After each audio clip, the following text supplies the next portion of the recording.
Hey peoples of YouTube, today we are going to be remaking another fairy tale in Minecraft.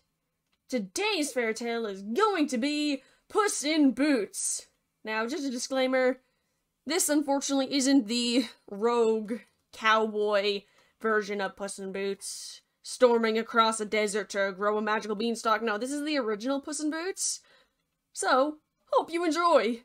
Once upon a time, there was someone who was dead, because that is just how most fairy tales work. In this case, it happened to be a miller who was dead, and he had 3 sons.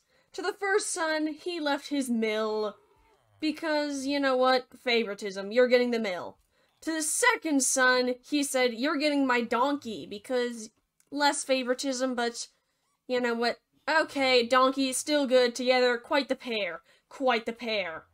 And then to the last son, he was like, you can have my cat.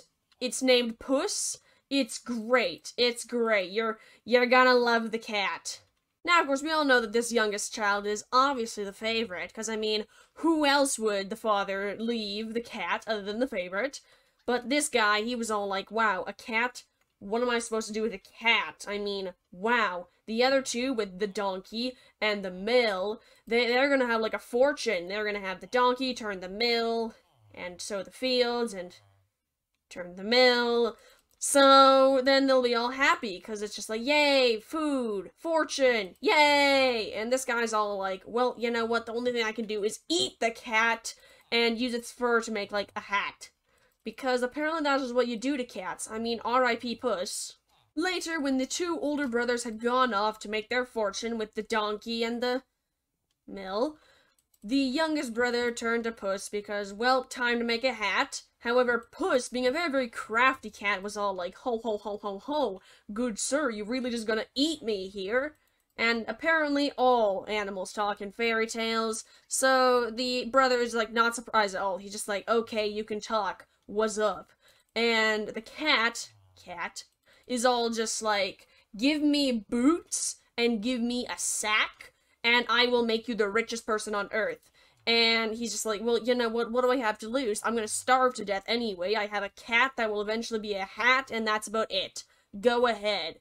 And he just somehow finds the funds for some boots, because that's just what you do.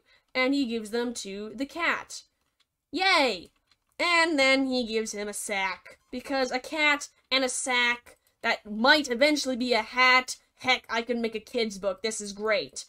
Anyways, then Puss, with their boots and their sack, went off to make great things happen. As soon as Puss had gotten his boots and his sack, he went off into the field to attempt to catch some rabbits. He started off by sitting down and pretending to be dead and laying his sack on his neck.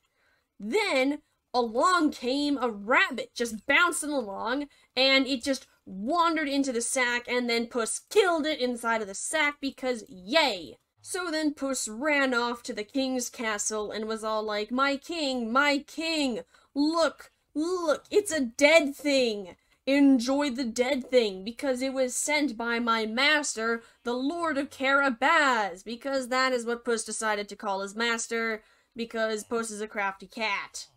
And so this continued for many days, with Puss with Boots continuously coming back to give the king dead things, and the king progressively got happier and happier and happier, and began to think that this made-up Marquis of Carabas was a pretty cool guy. I mean, so many dead things. So impressive. However, Puss with Boots was not satisfied by merely just having the king's favor. After a few weeks of bringing dead things to the king, he learned that the king was going to take a wagon ride with his daughter, the princess, right up against the river, and he was all like, I have a plan.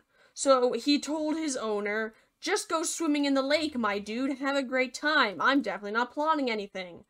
However, while he wasn't looking, Puss with Boots decided, you know what, let's hide your clothes underneath a rock, and he went running over to the king and was all like, help! Help, my king! The Marquis of Carabas is drowning! Robbers stole all of his clothes! Panic!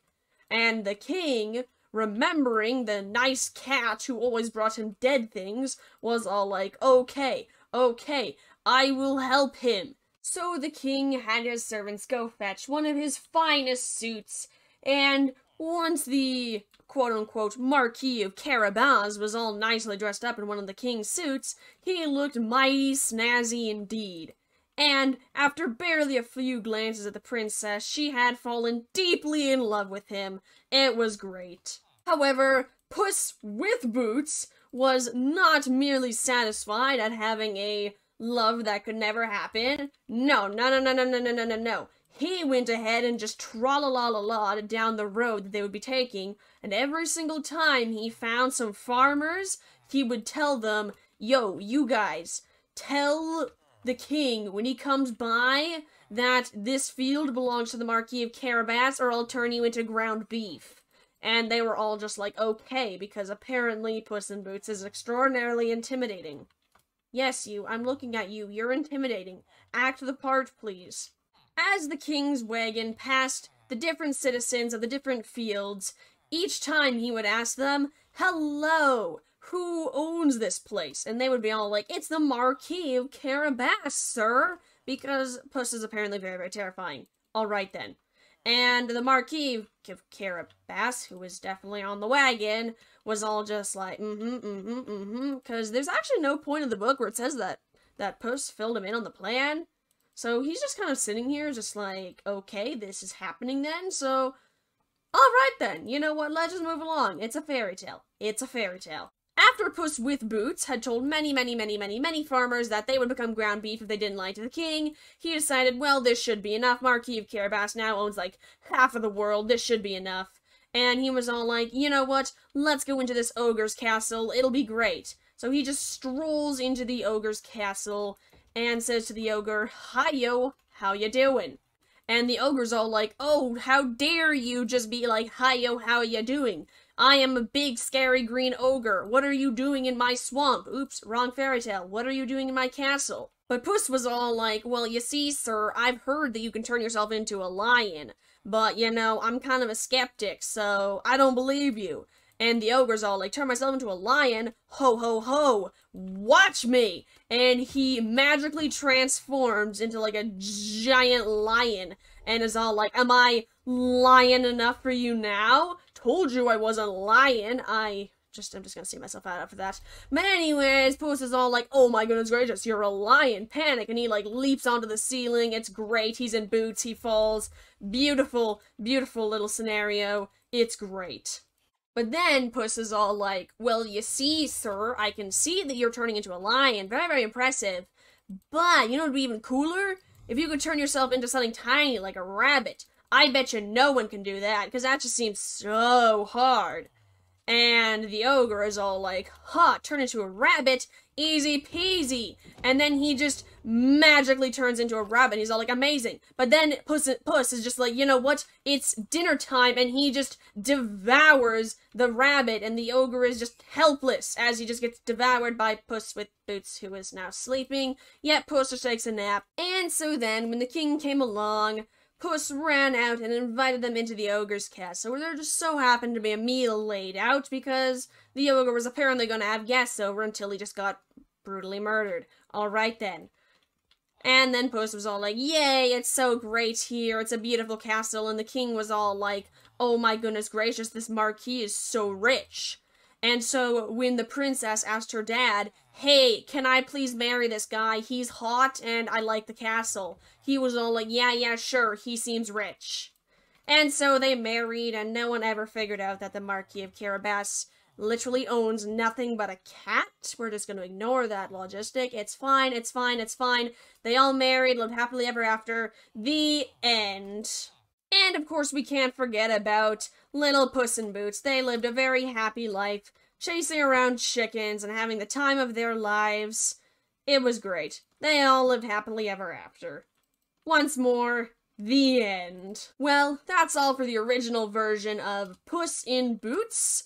I hope you guys all enjoyed today's video. Have to admit, it's not exactly the Puss in Boots we've all known to come and love. The wonderful cowboy hat, horse riding, Spanish speaking feline, but the originals aren't always what we expect. But I'd like to thank you all once again for watching today's video.